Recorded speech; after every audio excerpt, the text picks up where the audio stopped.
Трагедия, унесшая жизнь двоих людей. От полученных травм скончался второй пострадавший в результате взрыва в шахте. В одном забеге с российскими звездами и депутатами в Сибае с большим размахом прошел Аструм Сибайский полумарафон. Ред Стар Бургер от кафе «Республика» – новый гастрономический хит грядущего сезона. Теперь об этом и другом более подробно. В эфире городского телевидения выпуск новостей, в студии Наиля Ахмедшина. Здравствуйте. В минувшую пятницу весь город всколыхнула новость о том, что в шахте Сибайского подземного рудника произошел взрыв.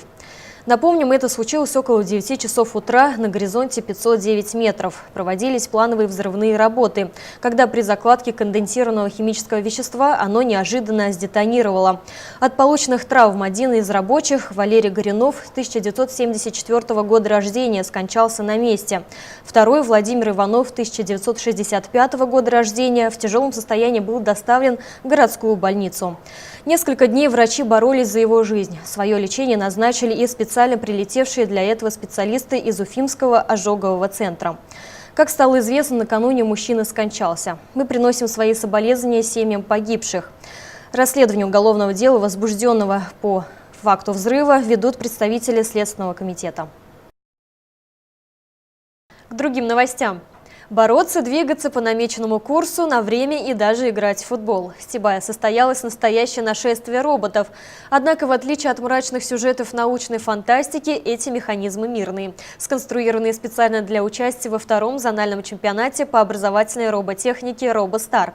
О том, как хорошо машинам удается справляться с нетривиальными задачами, смотрите в сюжете Рената Музафарова. Второй зональный чемпионат по образовательной робототехнике «Робостар» объединил вокруг себя более 80 участников. Помимо нашего города были представлены Баймакский, Белорецкий, Зианчуринский и другие районы Башкортостана. И юные конструкторы, и почти зрелые специалисты показали свои оригинальные технические решения. Каждая работа доказывала, дисциплина, которая раньше воспринималась как атрибут научной фантастики, теперь является частью современного мира. У нас цель привить детям знания по робототехнике, чтобы они шли в ногу со временем, потому что у нас везде уже идет информатизация, автоматизация, и чтобы они имели представление о сегодняшнем нынешнем мире. Особую категорию участников составили воспитанники Центра дистанционного образования для детей-инвалидов. Эти ребята одними из первых включились в освоение новой дисциплины. Возможность стать пионерами образовательной робототехники появилась у них благодаря программе государственной поддержки детей с ограниченными возможностями здоровья, которая повсеместно реализуется на территории нашей республики. Дорогостоящие наборы входят в материальную базу обеспечения детей-инвалидов и достаются им бесплатно. Всем, наверное, известно, что работа с деталями конструктора развивает мелкую моторику,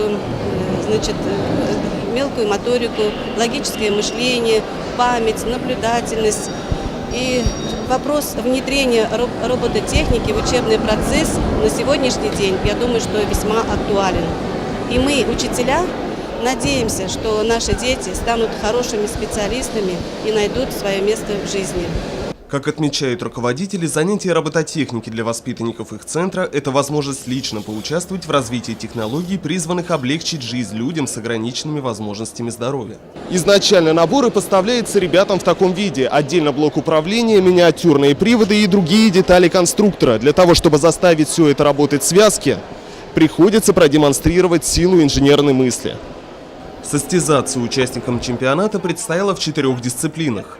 Роборейс – движение робота в автономном режиме по заданной траектории на время, робофутбол – состязание на футбольном поле в режиме ручного управления, автономные бои по принципу борьбы сумо, а также фристайл – дисциплина, в рамках которой конструкторы пытались удивить публику уникальными возможностями своих подопечных. Многие образцы отличались оригинальностью технических решений и конструировались универсально с прицелом на участие сразу во всех дисциплинах. Студенты Сибайского института, занявшие первое место в дисциплине робофутбол, раскрыли секрет успеха. Специально для участия в чемпионате они разработали свое программное обеспечение. Сначала надо придумать внешний вид, конструкцию, конструктив сам, собрать его из привычных деталей лего, всем знакомых. А потом дальше идет уже дело, так сказать, программистов, которые либо используют программное обеспечение, которое идет вместе с этим конструктором, то есть он рассчитан на детей, поэтому есть специальные программы, их на компьютер устанавливаете, там в такой простой игровой форме собираются программы из кубиков, либо, как мы пошли, более профессионально, мы, соответственно, его, так сказать, перепрошили, то есть улучшили сам вот этот управляющий блок и программировали, соответственно, как нам привычно. Участие в чемпионате для студентов – это в первую очередь возможность проверить полученные знания на практике. Так студенты технологического факультета воспользовались тактикой распределения обязанностей в команде. Кто-то из ребят отвечал за программирование, другие разрабатывали и внедряли конструктивные решения. В процессе обучения мы научились моделировать, программировать, конструировать. Это основные азы будущих инженеров, я думаю. Поэтому это очень здорово и круто. Отметим, что робототехника попадает под государственную программу мер по поддержке развития в России перспективных отраслей, которые в течение следующих 20 лет могут стать основой мировой экономики. Организация подобных чемпионатов направлена на повышение престижа профессии технической направленности. Ринат Музафаров, Алик Кадыров, Любовь Карпова, телекомпания СТВ.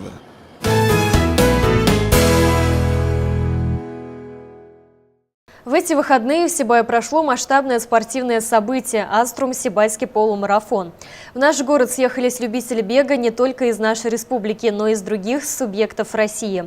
Помимо профессиональных легкоатлетов, сибайцы могли увидеть и многих известных людей, среди которых депутаты Государственной Думы Российской Федерации, Государственного собрания Курултая Республики Башкортостан, звезды кино и телевидения. С каждым днем спорту и здоровому образу жизни отдают предпочтение все больше людей. В этом отношении сибайцы не исключение. Тем более в городе, где десятилетиями сложились хорошие спортивные традиции, просто необходимо развивать новые направления. Именно эту цель ставит перед собой один из проектов местной общественной организации «Вперед Сибай» при поддержке депутата Совета городского округа Дениса Назарова. Совместно с директором Уфимского международного марафона и торговой компании «Аструм» они стали организаторами масштабного легкоатлетического события. Естественно, это служит очень самым мощным толчком по развитию не только бега, но и вообще спорта в целом, потому что подобные мероприятия, уверен, что в городе Сибай не проходят, когда любой желающий может поучаствовать. И все мы знаем, что бегом могут заниматься все, любой вид спорта, он так или иначе базовая подготовка – это бег. Они получают классную спортивную футболку. У них, если они заранее регистрировались, именной номер, электронный хронометраж, то есть все результаты они сразу попадают в интернет, приходят по смс-ке, и даже болельщики могут, сидя дома, следить через интернет за его передвижениями по трассе. На финише это медаль с уникальным дизайном. То есть это не просто из магазина какая-то медалечка, а все участники получают медали и какие-то сувениры.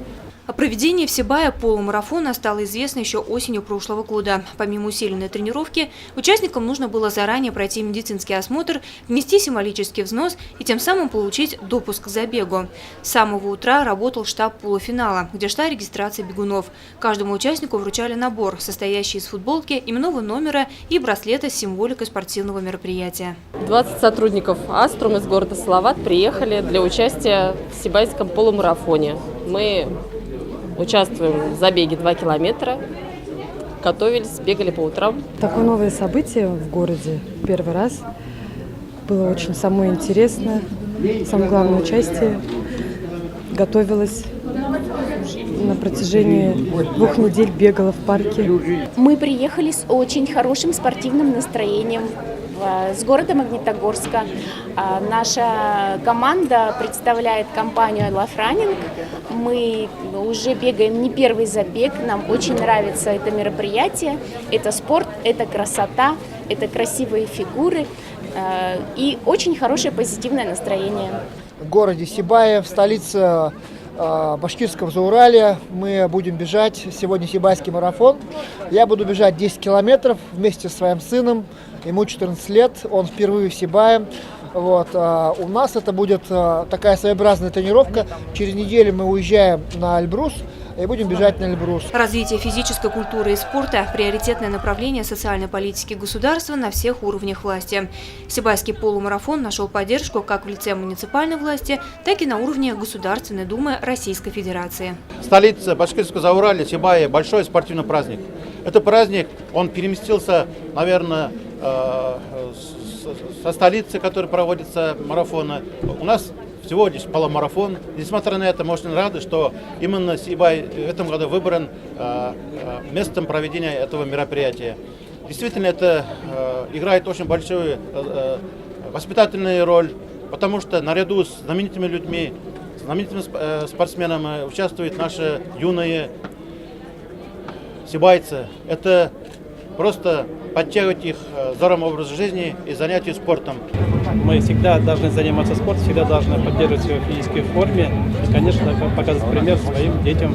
Я думаю, сегодня вот некоторые лежат просто на диване у себя, там спят, а вот люди, которые активные, пришли и в такую погоду будут себя заставлять бегать, это, конечно, нужна сила воли, нужен, конечно, характер, а это именно бег, она спорт, она вырабатывает характер. Участвует 65 городов, участники 65 городов из 7 субъектов.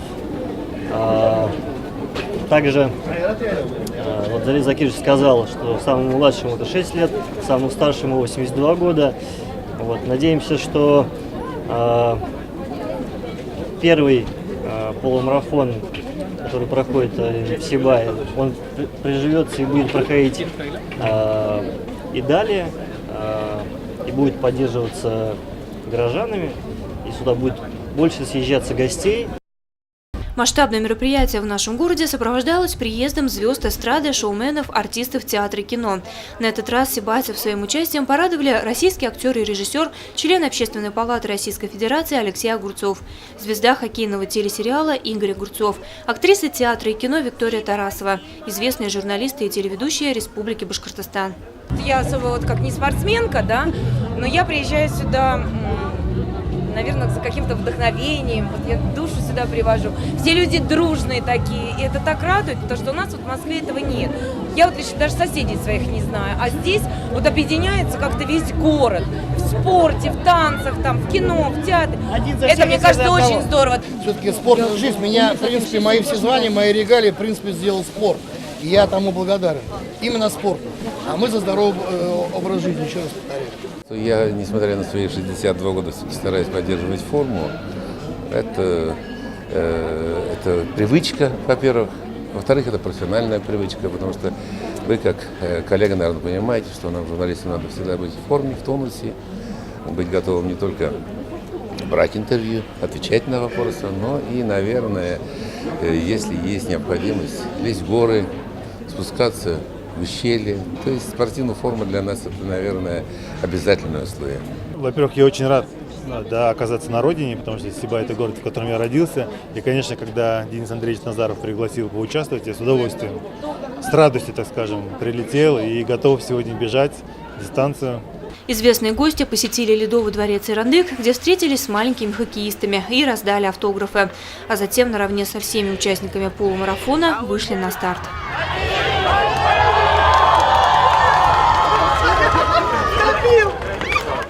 Вообще, я сегодня решил пробежать 10 километров.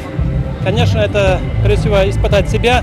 Смогу ли я пробежать 10 километров? Если честно сказать, я не бежал 10 километров уже 30 лет. Во время службы в рядах Советской армии бежал, с тех пор я вообще не занимался бегом и не бегал никогда. Но вот сегодня взял, попробовал, в принципе, смог, 10 километров бежалось, в принципе, легко. Потому что, знаете, здесь, наверное, может быть, я так сам подумал, атмосфера сама, город Сибая, сам воздух чистый.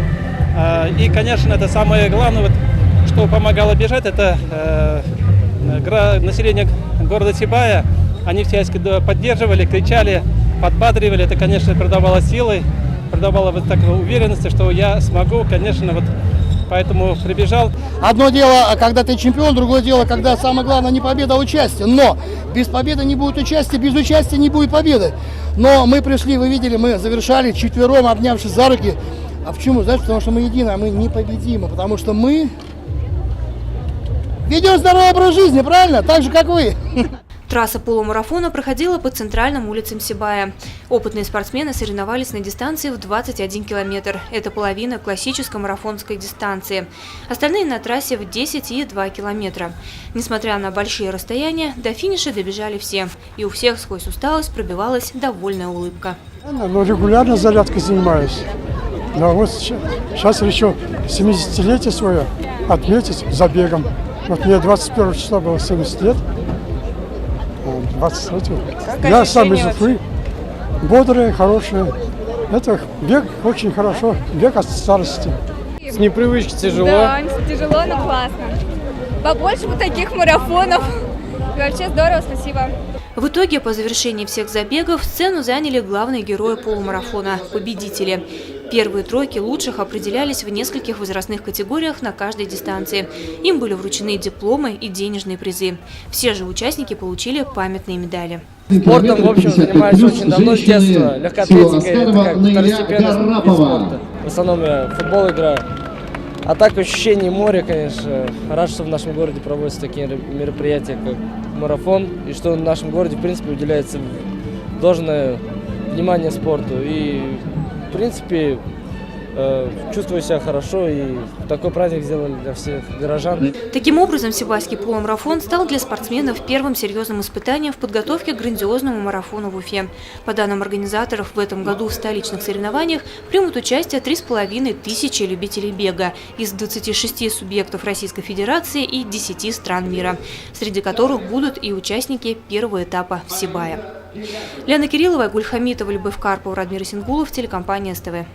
После подведения итогов почетные гости отправились в сквер 30-летия Победы. Глава администрации Сибая Халид Сулейманов, депутат Государственной Думы Российской Федерации Зариф Байгускаров, депутат Совета городского округа города Сибай Денис Назаров вместе с участниками марафона посадили ели.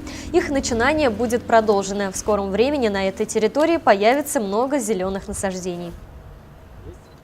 Сибайский полумарафон, объединивший вокруг себя приверженцев активного образа жизни из разных уголков нашей страны, послужил прекрасной возможностью продемонстрировать знаменитое гостеприимство Зауральского края. Так, организаторы мероприятия позаботились не только об удобстве гостей, обеспечив им комфортабельный отдых, но и подготовили обширную развлекательную программу. В завершении спортивного массового мероприятия после подведения итогов на территории летней веранды кафе «Республика» состоялась так называемая гриль-пати. Что это значит и с чем его едят, смотрите в нашем следующем сюжете. Погоду, отличившуюся капризами в день массовых стартов Сибайского полумарафона, нельзя было назвать по-летнему теплой. И если волевой дух марафонцев, закаленных круглогодичными тренировками, подобные условия нисколько не сломили, то собравшихся болельщиков частые порывы ветра заставляли ежиться и глубже кутаться в свои весенние куртки. Тепло и солнечно в наших краях, как правило, становится в середине мая. Это время знаменуется развертыванием летних кафе и проведением развлекательных мероприятий под открытым небом. Между тем, душа, истосковавшаяся по отдыху на открытом воздухе, требует определенных компромиссов. Летняя веранда кафе «Республика», располагающаяся на территории центральной площади города, фактически является летней лишь по названию. И это отличная альтернатива для тех, кто хочет хорошо отдохнуть и вкусно поесть. Несмотря на то, что это летняя веранда, она идет под тентом, и мы предусмотрели обогрев. То есть даже сейчас при невысокой температуре достаточно тепло. Гости у нас в верхней одежде, конечно же, но мы даже и приготовили пледы. Сегодня в рамках полумарафона 2017 в городе Сибай мы открываем летний сезон на террасе кафе «Республика». Совсем недавно мы запустили новое блюдо. Это Red Star Burger, сочная котлета которого готовится из мраморной говядины. Также мы будем радовать вас новинками, в том числе блюдами, приготовленными на угле. Отведать Red Star Burger, гастрономический хит грядущего сезона, в этот день мог любой зашедший на огонек посетитель. Презентовать новинку сибайцам и развлечь посетителей оригинальными конкурсами в рамках состоявшейся гриль-пати был приглашен шоумен Радмир Каскинов.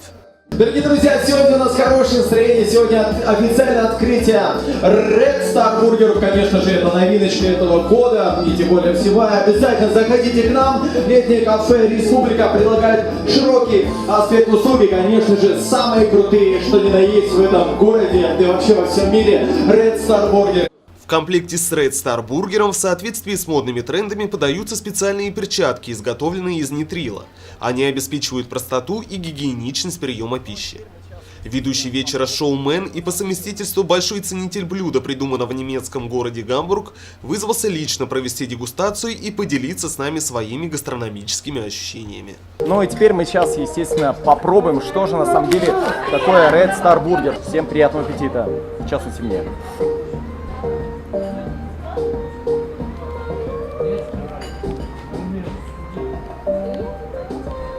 Слушай, вкусно.